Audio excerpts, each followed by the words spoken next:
Times network ద్వారా గుర్తించబడ్డ India's number 1 varicose veins hospital Avis ని సంప్రదించండి.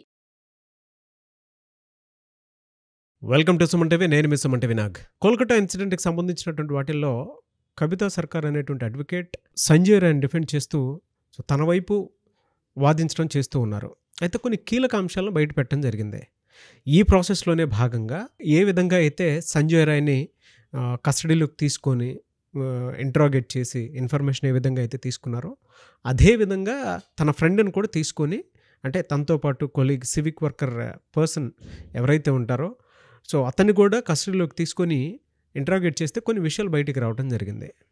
సో ఆ విషయాలు ఏంటి, దానికి సంబంధించినటువంటి వాటిల్లో అప్డేట్స్, ఈ కేసుకు సంబంధించి విషయాల్లో ఎలాంటి ఊహించని మలుపుకి తీసుకుని వెళ్తుంది అనేది ఈరోజు మనతో పాటు హైకోర్టు అడ్వకేట్ రవీంద్రనాథ్ గారు ఉన్నారు. వారి మాటలను తెలుసుకుందాం. Hello sir. హాయ్ అండి నాగరాజ్ గారు. కవితా సర్కార్ అనేటువంటి న్యాయవాది ఎప్పుడైతే ఈ కేసులోకి ఎంటర్ అవడం జరిగిందో, సంజయ్ రాయ్కి సంబంధించినటువంటి విషయంలో వాదించడం మొదలుపెట్టారో కొన్ని కీలక అంశాలు ఒక్కొక్కటి బయటికి రావటం తెలుస్తుందని చెప్పేసి చూస్తూనే ఉన్నాం.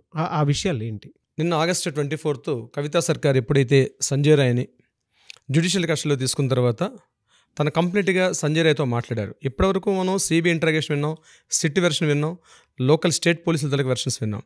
అయితే ఈరోజు కొత్త మార్పులు ఏంటంటే సంజయ్ రాయ్ ఎవరైతే ఎక్యూజ్డ్ సంజయ్ రాయ్ ఉన్నాడో ఆ ఎక్యూజ్డ్ సంజయ్ రాయ్ వైపు నుంచి కొన్ని కొత్త విషయాలు మనకు వెలుగులోకి వచ్చాయండి నాగరాజ్ గారు దీనికి సంబంధించి.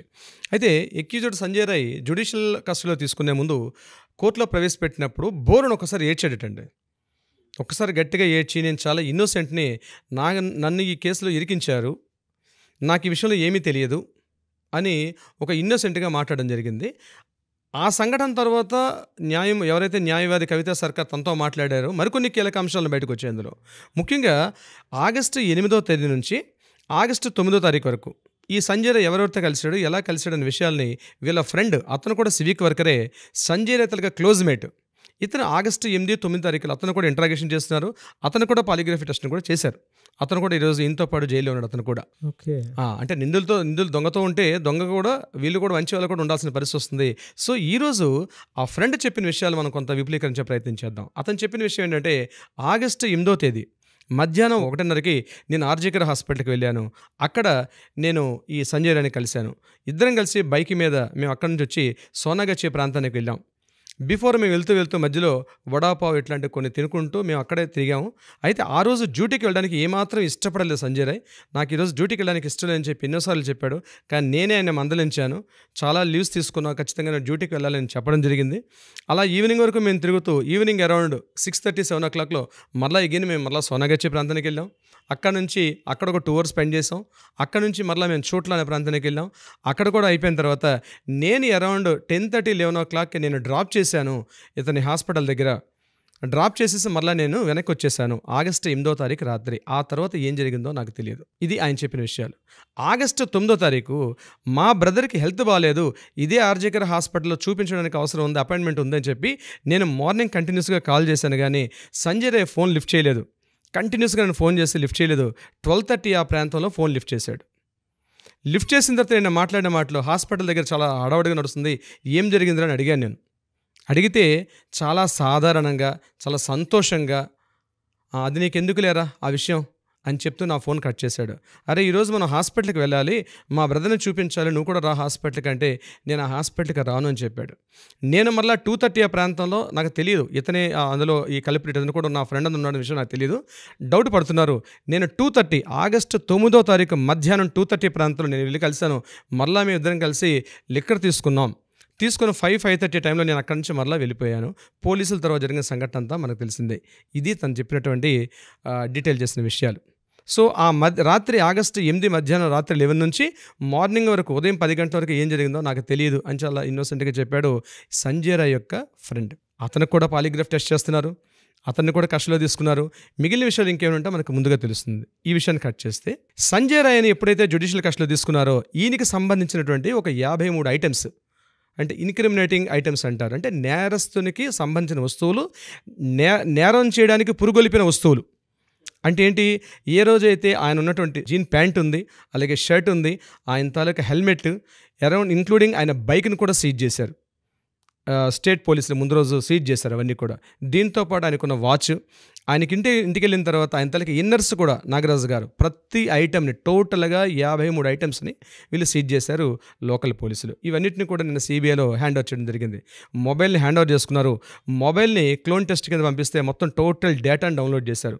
అంటే ముందు రోజు సంజయ్ రాయ్ ఎవరెవరితో మాట్లాడాడు, ఏమేమి మాట్లాడాడు, టోటల్ డేటా అంతా కూడా డౌన్లోడ్ చేయడం జరిగింది. టోటల్గా 53 ఐటమ్స్ని వీళ్ళు కలెక్ట్ చేసి హ్యాండ్ ఓవర్ చేశారు సిబిఐ వాళ్ళకి సంజయ్ రాయ్కి సంబంధించిన విషయాలు.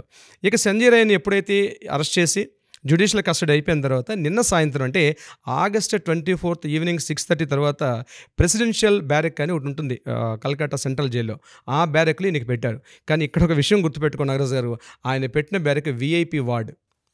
ఈ విఐపి వార్డులో ఇంతకుముందు పారదా చటర్జీ, ఇంతకుముందు క్రైమ్స్ ఉన్నారు కొంతమంది, మమతా బెనర్జీ గవర్నమెంట్లో ఎవరైతే ఆరోపణలు ఎదుర్కొన్న వాళ్ళని అక్యూజ్ చేసినట్టు వేరే కేసు సంబంధించి వాళ్ళతో పాటు సమానంగా ఈయన అందులో పెట్టాడు. అయితే అక్కడ ఈ సంజయ్ రాయ్ ప్రవర్తన తీరు ఎలా ఉందంటే కంటిన్యూగా ఏడుస్తూనే ఉన్నాడు.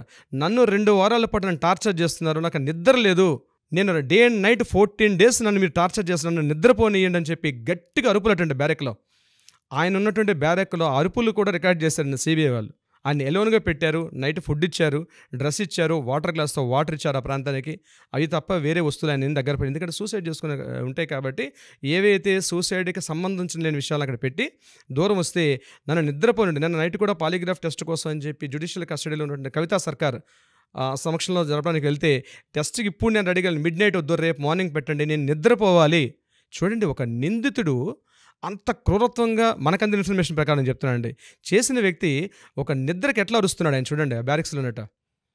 మార్నింగ్ మీడియా వాళ్ళు ఈరోజు మార్నింగ్ మీడియా వెళ్ళి చుట్టూ చూసేసరికల్లా అందరూ అంటున్నాడు మాకు నిద్ర లేదు, వీడు అరుపులు అరుస్తున్నాడు అని చెప్పేసి. ఇక్కడ నేను చెప్పే ఉద్దేశం నాగరాజు గారు, ప్రతి టైం టు టైం మనం అప్డేట్ ఇస్తున్నాం మనం. కానీ సంజయ్ రాయ్ని జ్యుడిషియల్ కస్టడీలో తీసుకున్న తర్వాత, కవితా సర్కార్ గారు హ్యాండ్ ఓవర్ చేసుకున్న తర్వాత మనకు ఒక్కొక్క విషయం వెలుగులోకి వస్తుంది. సంజయ్ రాయ్ చేశాడా చేయలేదంది మనకి నెక్స్ట్ ట్రయల్స్లోనూ బెంచ్ మీద మనకు వచ్చినప్పుడు తర్వాత తెలుస్తాయి. కానీ ఏం జరిగింది, సంఘటన ఎలా జరిగింది, అయితే ఇప్పుడుకున్న ప్రైమ్ ఎవిడెన్స్ ప్రకారం మాత్రం సంజయ్ రాయ్ ఈజ్ ద ప్రధాన అక్యూజ్డ్, ఇతనే నిందితుడు అనే చెప్పే విషయాలు అయితే వెలుగులోకి వస్తున్నాయి. ఎవ్రీడే అప్డేట్స్ ప్రకారం కొన్ని వచ్చే అవకాశాలు కూడా సంజయ్ రాయ్కి సంబంధించి ఉన్నాయి. నాగరాజ్ గారు, కవితా సర్కార్ ఎందుకు ఈ కేసు తీసుకోవడానికి ప్రధాన కారణం సార్ అసలు? అంటే కవితా సర్కార్ ఈజ్ అంటే ఆవిడ కూడా మా కో అడ్వకేట్ గురించి ఆవిడ గురించి నేను చెప్పడం నా ఉద్దేశం కాదు. ఇది యాక్చువల్గా దేశం యావత్తు కూడా ఏ అడ్వకేట్ కూడా ఈ కేసుని వాదించడానికి ముందుకు ఎవరు రాలా.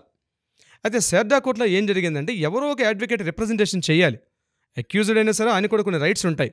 అయితే బేసిక్గా కవితా సర్కార్ యొక్క మైండ్ సెట్ ఎటువంటి ఉంటుందంటే ఆవిడకి అక్యూజ్డ్ అనేవాడు కూడా కొన్ని రైట్స్ ఉంటాయి, కానీ మరణశిక్ష విధించడం చాలా క్రూయాలిటీ. మోడర్నైజ్ ఉన్నటువంటి సొసైటీలో ఒక వ్యక్తిని మరణశిక్ష విధించడం చాలా మంచిది కాదు. మనం మోడర్నైజేషన్ అయ్యాం, ఎంత చెడ్డవాడైనా కావచ్చు, ఒకరిని చంపుకోవడం కరెక్ట్ కాదు. దీని మీద చాలా డిస్కషన్స్ డిబేట్స్ చాలా జరిగాయండి కోర్టులో కూడా. అరౌండ్ 1980s దీన్ని బ్యాన్ చేశారు. ఒక సందర్భంలో ఉరిశిక్షను బ్యాన్ చేసింది గవర్నమెంట్, ఇది సెంట్రల్ గవర్నమెంట్ యాక్ట్లు కూడా తీసుకొచ్చారు. కానీ ఉరిశిక్ష తీయాలా, అతనికి యావజ్జీవ కారాగార శిక్ష ఇవ్వాలనే విషయం మీద చాలా భిన్న అభిప్రాయాలు వస్తూ ఉంటాయి. కొంతమంది యావజ్జీవ కారాగార శిక్ష మీద ఉంటారు, కొంతమంది ఉరిశిక్ష తీయాలంటారు.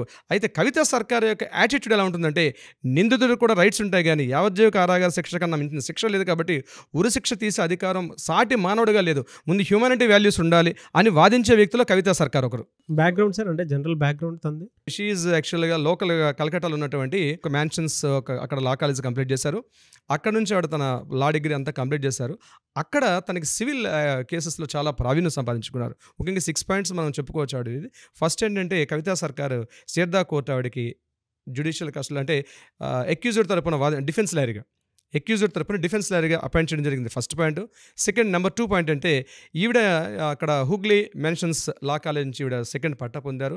తర్వాత అక్కడే సివిల్ ప్రాక్టీస్ చేస్తున్నారు. ఆవిడ అక్కడ చేస్తూ సల్సా అంటే south Asian legal services association తరపున ఈవిడ అక్కడికి వెళ్ళిన తర్వాత ఈ క్రిమినల్ లా మీద కొంత పట్టు సాధించారు.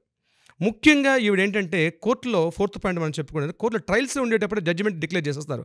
డిక్లేర్ చేయకపోయినా జడ్జిమెంట్ మనం ప్రిడిక్ట్ చేస్తాం. అటువంటిది జరగకూడదు, ట్రయల్స్లో ఉన్నంత మాత్రాన ఒక అక్యూజ్డ్కి జడ్జిమెంట్ ఇవ్వకూడదు అని వాదించడంలో ఈవిడ చాలా ప్రధానరాలు ఆవిడ. సో 5th పాయింట్ మనం చెప్పుకుంటే ఈవిడికి యాక్చువల్గా ఈ మరణశిక్ష తరపున ఇట్లాంటి అక్యూజ్డ్ తరపున వాదించడంలో ఈవిడ చాలా సిద్ధహస్తురాలు. ఈవిడ అక్యూజ్డ్ కేసు అని డిఫెన్స్ లాయర్గా. ఒక విమెన్కి అన్యాయం జరిగింది, జస్టిస్ త్వరగా రావాలని దేశం మొత్తం కోరుకుంటూ ఉంటే కవితా సర్కార్ గారు ఒక విమెన్ అయ్యి ఉండి ఈ కేసును వాదించడానికి, సంజయ్ రాయ్ని డిఫెండ్ చేయడానికి తీసుకోవడం జరిగింది. దీని మీద కూడా కొన్ని చర్చలు ఉన్నాయండి. ఎందుకు కవితా సర్కార్ గారు తీసుకోవడానికి ప్రధాన కారణాలు అంటారు సార్ అసలు? అంటే ఈ కేసులో జనరల్గా పోలీస్ డిపార్ట్మెంట్కి జ్యుడిషియరీకి ఎప్పుడు కూడా టామ్ అండ్ జెర్రీ ఆట నడుస్తుంటుందండి. ఫ్రమ్ డే బిగిన్ నుంచి కూడా ప్రతి ఇష్యూలో కూడా ఇది ఒక టామ్ అండ్ జెర్రీ ఎప్పుడు కూడా ఉంటుంది. జ్యుడిషియరీకి, లా అండ్ ఆర్డర్ పోలీస్ డిపార్ట్మెంట్స్కి. తొందరగా law and order department police వాళ్ళు, అది సిబిఐ కావచ్చు, law and order local state police కావచ్చు, ఎనీవన్, అది సిట్ కావచ్చు, వీళ్ళకి ఎలా ఉంటుందంటే తొందరగా సాక్ష్యాలను క్లోజ్ చేసేసుకొని తొందరగా జడ్జిమెంట్ ఇచ్చేస్తా బాగున్ను, కామన్ మెన్గా ఉన్నటువంటి ఎవిడెన్సెస్ కలెక్ట్ చేసి ఇంట్రాగేషన్స్ కంప్లీట్ చేసేస్తే ఇచ్చేద్దాం ఉంటుంది. కానీ జ్యుడిషియరీ అట్లా ఉండదండి.